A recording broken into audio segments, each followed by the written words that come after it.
the coloration on your skin, you know, like the pigmentation type thing.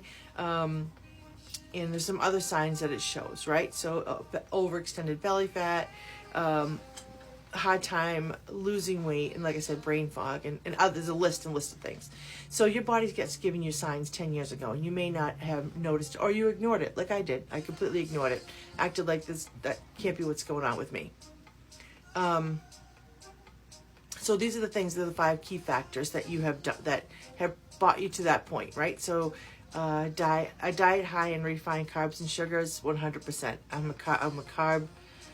had a carb problem. I started every single day with carbs, right? I had my, you know, my generation, it was 6 small meals to boost your metabolism, right? So I would have breakfast, carbs, crash, snack, lunch, you know, so it was like this, a roller coaster. I never gave my body a chance to heal, to burn the carbs that I already had, right? So that was a problem.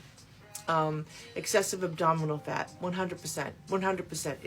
It definitely, so what was happening was I was eating my sugars, I was having my carbs, and I wasn't burning them at all. So my body had no place to put them. So they had to store the glucose, and they store it in places that, you know, isn't really pretty.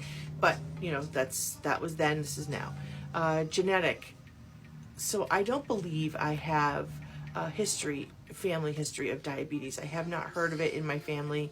You know, it could have been, and they just didn't talk about it, but I didn't have that. Sugars, carbs, I wasn't focusing on protein.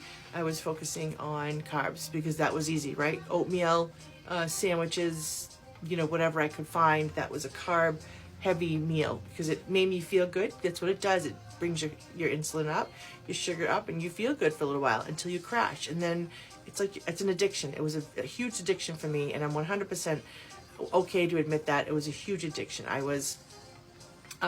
had started out with just a, you know, well, I not started out, but I would want that each meal. I was all around carbs, and grocery shopping was easy because whatever you bought had a great shelf life, right? I didn't have to worry about carbs going bad. I didn't have to worry about all of that is in the past, but